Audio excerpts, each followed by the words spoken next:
The farmer's market screams summer aesthetic, hot girl summer, and by the end of this video, environmentally sustainable, financially responsible, and nutritionally knowledgeable. I'm Victoria. I'm a nutrition student at the University of Alabama, and I spent a year and a half on a research study on why locally grown fruits and vegetables are good for you.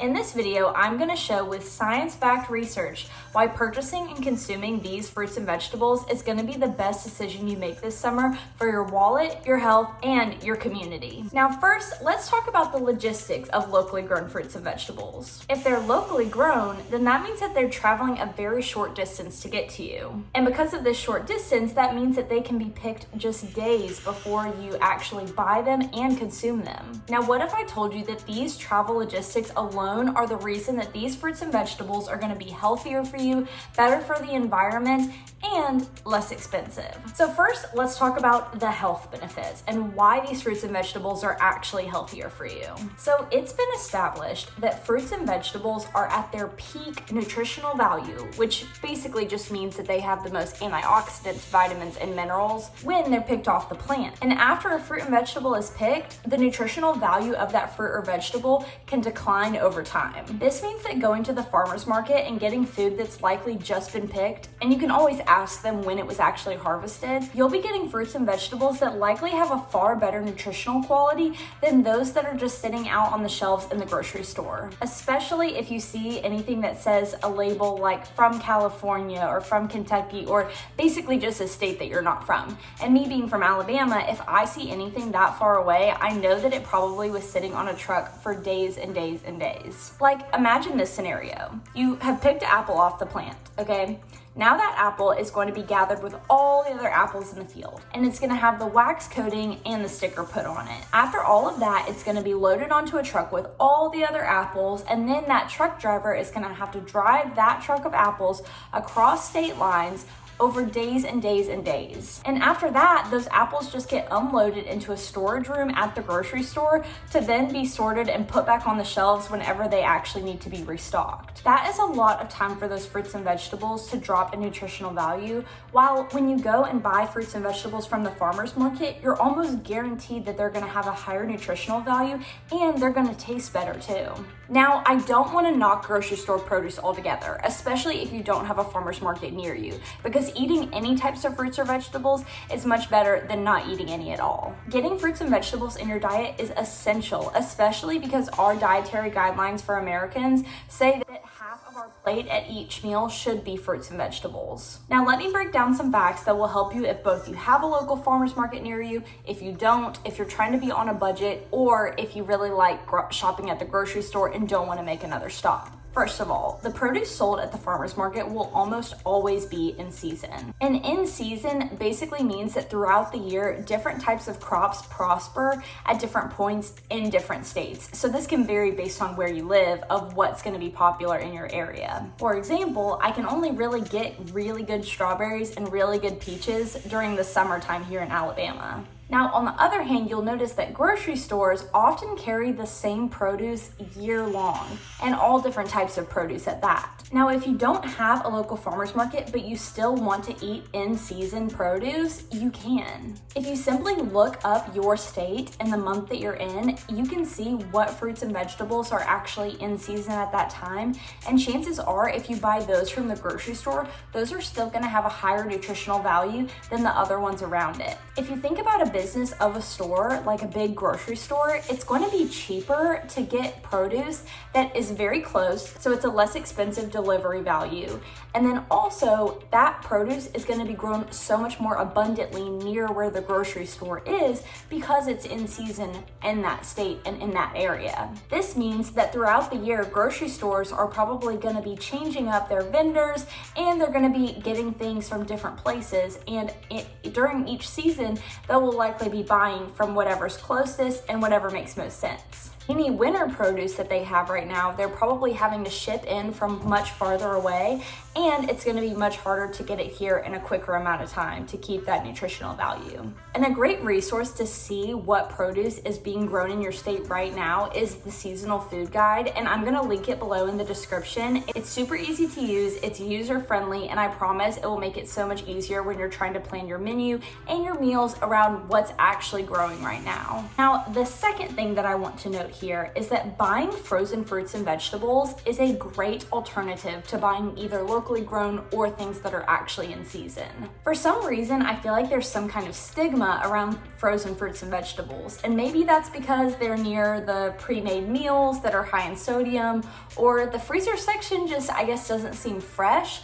But actually, all of those fruits and vegetables that are in the freezer section were frozen at peak nutritional value. Think about it. When those fruits and vegetables were picked, they were likely immediately chopped up and frozen and put in the freezer, and they have been frozen for that entire duration. So even if they're coming from far away, they have at least been at that temperature and frozen for the whole time, which can hold that nutritional value at the peak time when it was picked. These are almost always immediately frozen right after being picked because the seller wants them to look their best and taste their best for when they get to the customer.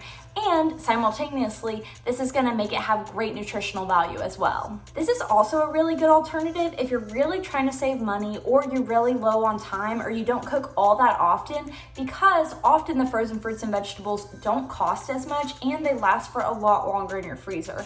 Whereas if you were to go get a bundle of bananas that are not frozen, then you would really have to eat them by the end of the week. So basically, regarding the nutritional value of locally grown fruits and vegetables, they can be nutritionally superior to those in grocery stores and definitely to those that are out of season. But if you don't have a local farmer's market near you, then looking for the in-season produce in the grocery store or looking for the frozen fruits and vegetables section will save you money and will still give you that same nutritional value that you're looking for. And like I said, focusing on just getting fruits and vegetables in general is always the first priority, because we are recommended to have 2 to 3 cups per day of fruits and vegetables, which most Americans are not hitting. Now, let's talk about the economical side and how buying from the farmer's market can not only personally help your wallet, but it can also help your local economy. So because local farmers are probably smaller, they are going to be transporting all of their own produce, but because they have their own trucks and things, it's not going to be nearly as an expensive delivery cost as a lot of other big companies who travel far distances across the US. Purchasing produce from your local farmers market can often be cheaper than buying it at the grocery store because those local farmers don't have to deal with such big delivery costs. Additionally, and in my opinion, the more bigger picture thing is the local economy.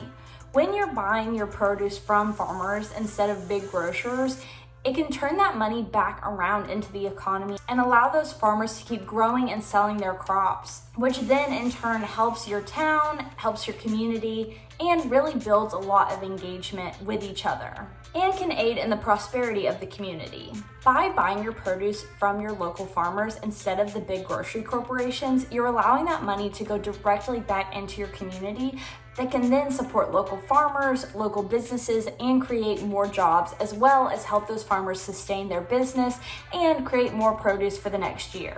The produce that you buy can also often be less expensive than those at the grocery stores because the farmers don't have as big expenses of having to deliver across the country and things like that. It also definitely ensures that your local farmers market stays up and running so that you can continue to get the best produce for you. Now, on a similar wavelength, let's talk the environment. Now, if you think about how much gas is used to push those big, large trucks with all of those fruits and vegetables across the country, it's a lot of gas and it creates a lot of greenhouse gas emissions. So by supporting farmers who are not having to take their produce that far to sell it, you're supporting the environment as well. So now that we've talked about how purchasing food from the farmers market can not only help your health and the economy, let's also talk about how it fosters growth in the community. Every weekend when I go to the farmers farmer's market, it is so beautiful to see all different types of people talking to each other, conversing, and purchasing things from each other. I mean, it's such a diverse group, and it's a really great way to have the community come together in a safe space. I feel like a lot of people talk nowadays about the absence of third spaces besides your work and your home where people can casually hang out, gather, and, just converse. And I feel like the farmer's market is actually one of those places.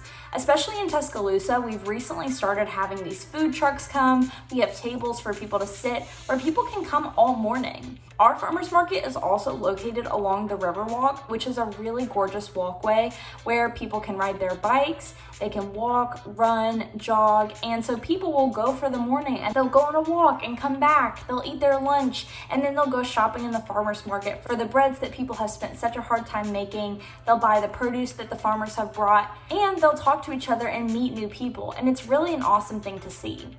Especially I feel like for college students, because not only do college students not eat enough locally grown fruits and vegetables, but I've seen a lot of people meet each other at the farmer's market, especially like-minded people who really care about supporting the local economy and the environment.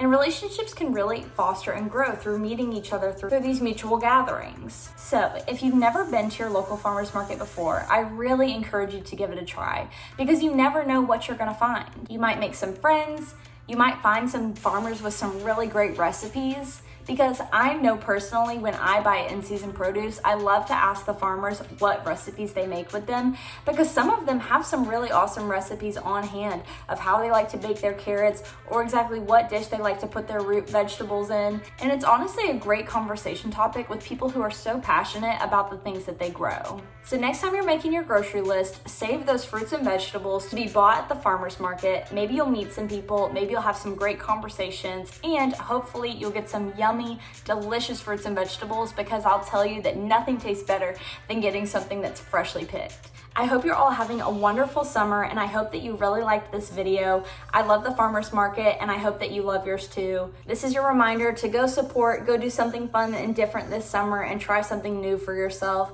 And yeah, thanks so much for watching. Bye!